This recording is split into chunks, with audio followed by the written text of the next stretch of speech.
반갑습니다. 하이델베르크 교리문답. 오늘은 101문 102문 맹세에 관하여 한번 살펴보도록 하겠습니다. 우리는 계속 10계명에 관하여 배우고 있습니다. 10계명에 관하여 배우다가 갑자기 왜 뜬금없이 맹세냐? 이 맹세라는 것은 하나님의 이름과 연관이 되어 있는 3계명과 밀접한 관련이 있습니다. 그렇기 때문에 3계명 다음에 부록으로 여기에 포함되어 있습니다. 그리고 이 맹세라는 것을 여기 넣을 수밖에 없는 이유를 역사적으로 조금 살펴볼 필요가 있는데요. 하이델베르크 교리문답이 쓰여질 당시에 맹세를 너무 남발하는 부류의 사람들이 있었고, 또 하나님의 이름으로 맹세를 너무 금한 곳이 있었습니다. 맹세를 너무 남발한 곳이 어디냐면 로마 가톨릭이고요.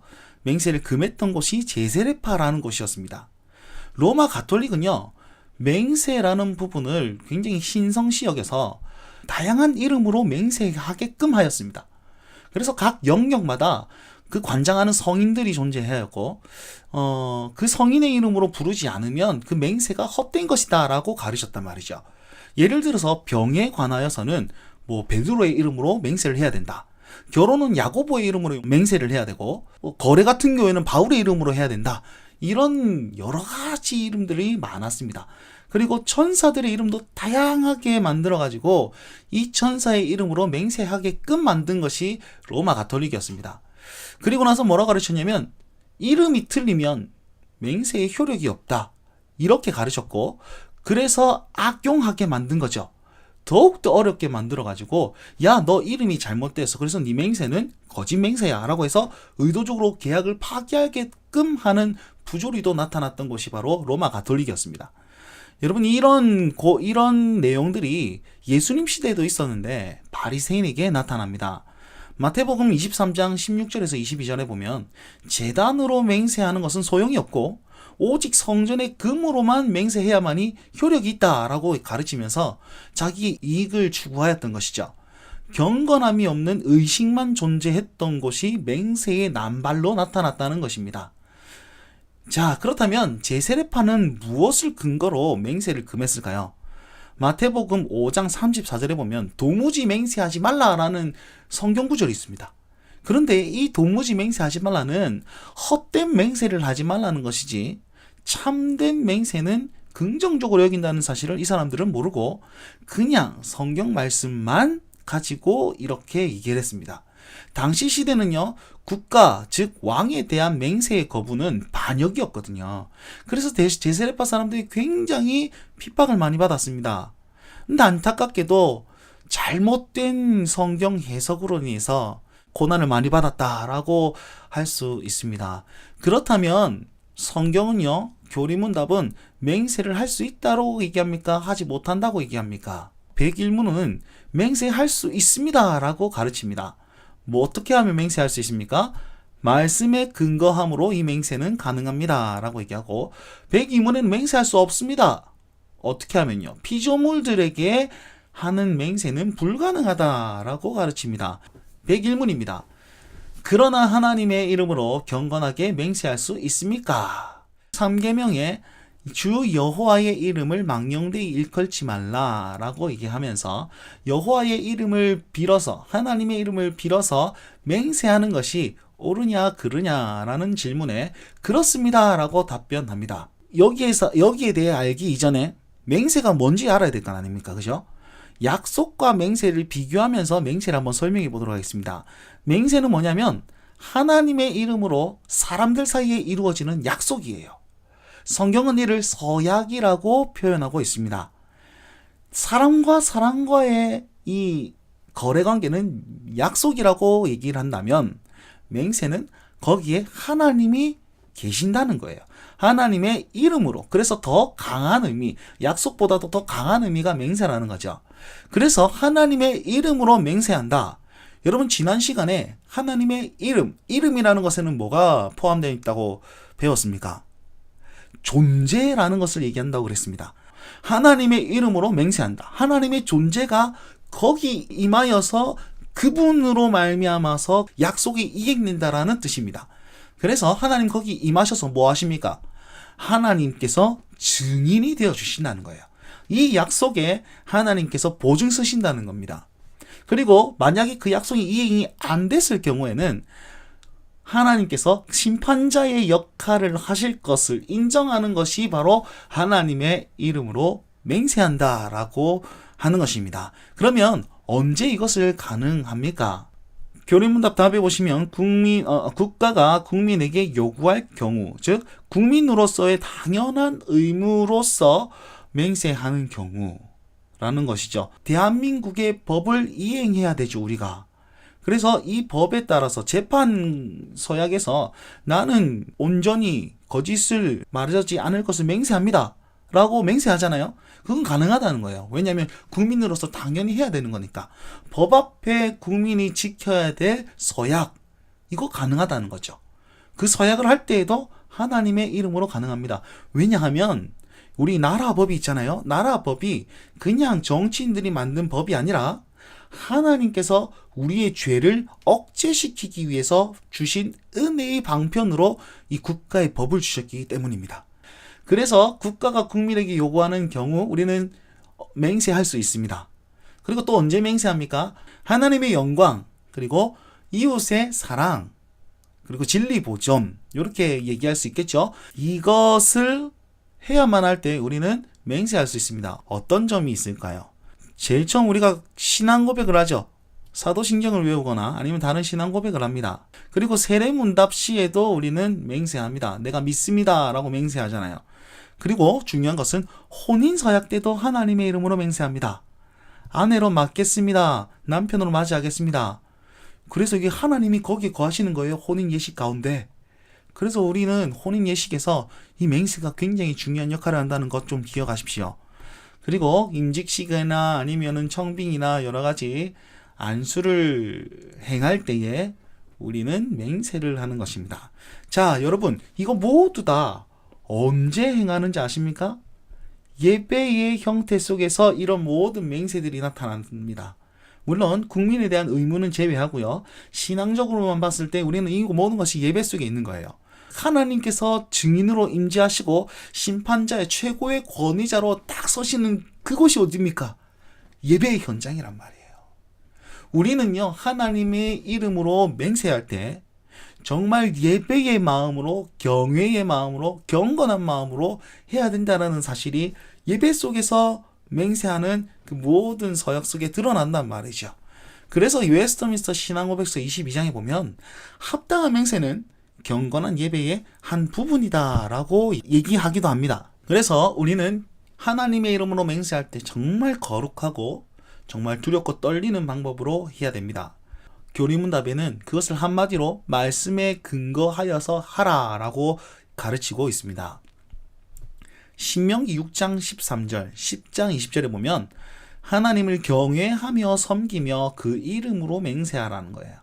경외하다, 예배하다라는 뜻이죠. 두려워하다, 두려워 떨다, 존경하다라는 뜻을 포함하고 있습니다. 두렵고 떨리는 마음으로 맹세하래요. 섬기다라는 뜻, 예배하다라는 뜻과 같습니다. 그래서 예배는 아까 말씀드린 대로 두렵고 떨리며 예배자의 마음으로 맹세해야 됩니다. 그리고 또 한 가지, 출애굽기 22장 10절에서 11절 보시면 다툼이 있을 때에 여호와로 맹세할 것이요 라고 얘기합니다. 성도와 성도와의 관계에서 다툼이 일어났습니다. 근데 어느 한 부분에서 나는 이게 진실이라는 것을 여호와 이름으로 맹세한다 그러면 그냥 아무 의심 없이 믿어주는 거예요. 왜요? 그 사람이 하나님을 두렵고 떨리는 마음으로 맹세했기 때문에. 그리고 심판자로 그것이 거짓이면 하나님께서 심판할 줄 믿고. 그러니까 아 그렇습니까? 그러면 당신의 말이 옳군요 라고 화해의 방편으로 하나님의 이름을 사용했다는 것입니다. 답에 보시면 이웃의 복을 위하여, 신뢰와 진리를 보존하기 위하여, 사람과 사람과의 그 신뢰를 보존하기 위하여 내가 하나님 이름으로 맹세합니다라고 사용할 수 있게끔 해주신 거예요. 히브리서 6장 16절에도 사람들은 자기보다 큰 자를 가리켜서 맹세하나니 모든 다투는 일이 최후의 확정이니라. 정말 많은 일이 있는데 하나님의 이름으로 명령했다라는 그것으로 최후에 확정할 수 있는 거예요. 왜냐하면 그보다 더 큰 이름이 없으니까. 그래서 한 사람이 정말 억울한 일을 당했을 때 내가 하나님의 이름으로 그것을 두렵고 떨리고 하나님의 심판자 앞에서 얘기했을 때 모든 성도들은 하나님의 이름을 빌어서 그 사람의 말을 믿어줄 수 있었다는 거예요. 이게 구약과 신약의 성도들이 옳게 사용한 방법 중에 하나였습니다.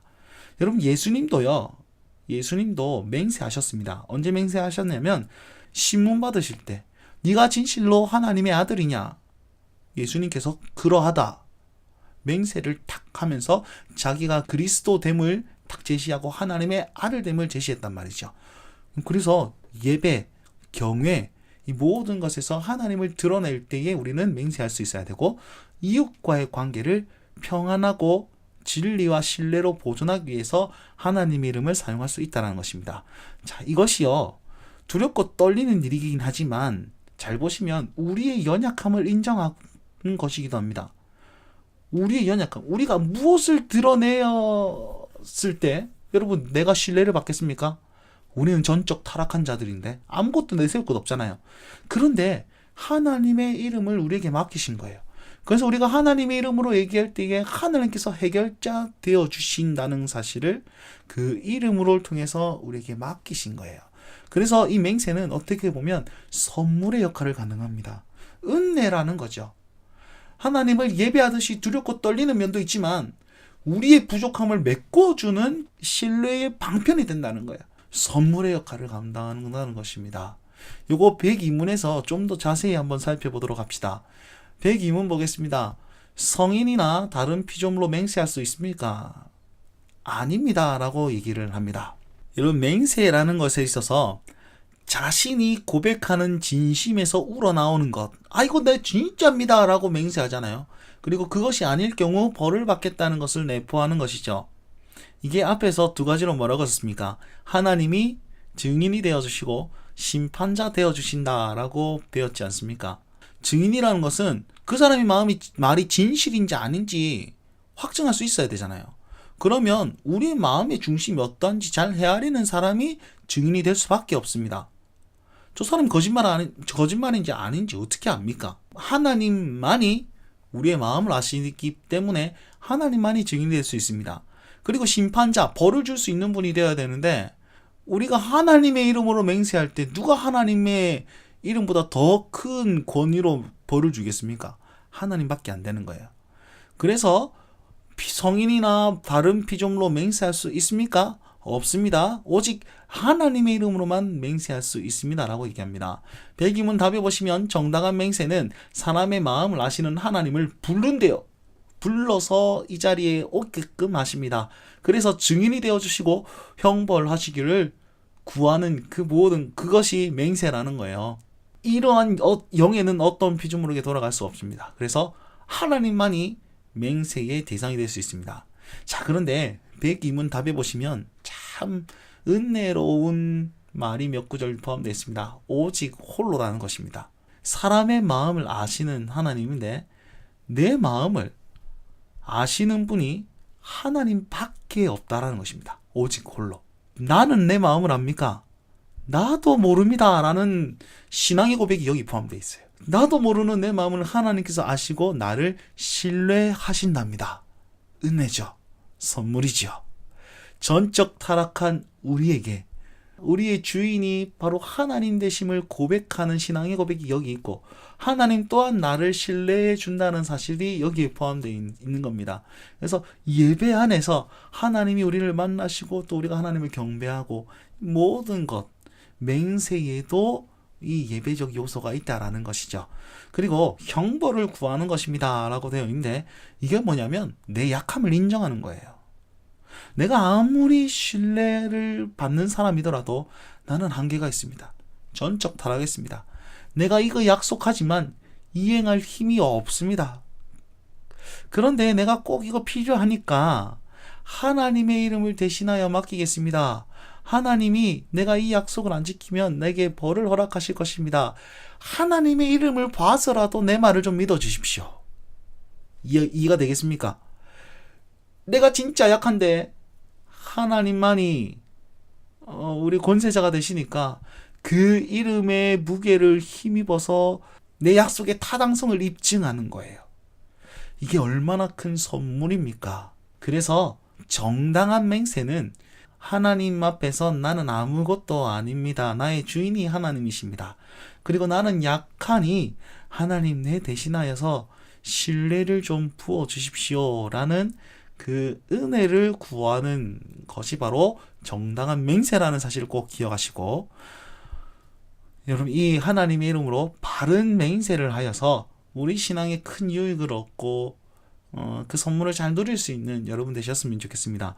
그래서 우리는 하나님의 이름을 사용함에 있어서 크고 두려운 마음을 가져야 됩니다. 반면에 우리가 그것을 사용했을 때는 은혜요 선물이 된다는 사실을 꼭 믿으시길 바랍니다. 그래서 그 크고 놀라우신 하나님이 전적 타락하고 아무것도 아닌 우리에게 그 이름을 맡겨주셨다는 거에 대해서 감사함으로 하루하루를 살고 그 하나님 이름에 먹칠하지 않기 위해서 늘 하나님께 영광 돌리며 살아야 될 줄 믿습니다.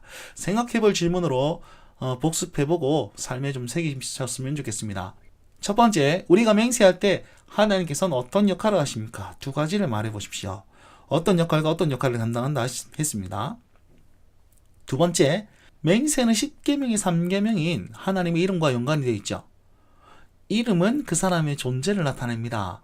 맹세할 때 하나님 이름이 어떻게 역사하는지, 연관이 있는지 한번 말해보십시오. 맹세할 때 하나님께서 어떻게 하신다라고 102문에도 이렇게 나와 있습니다. 세 번째, 우리는 언제 맹세할 수 있으며 교회 내에서 맹세하는 어떤 형태로 드러납니까? 어떤 형태로 드러난다고 그랬고 몇 가지 예시가 있었습니다.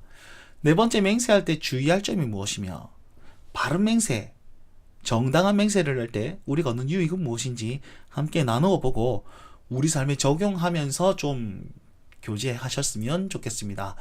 자, 이렇게 바른 지식을 알고 우리 삶에 적용하면서 우리 삶에 하나님의 은혜를 누리고 진리를 경험할 수 있는 여러분 되셨으면 좋겠습니다. 잘 들으셔서 감사합니다. 여기까지입니다.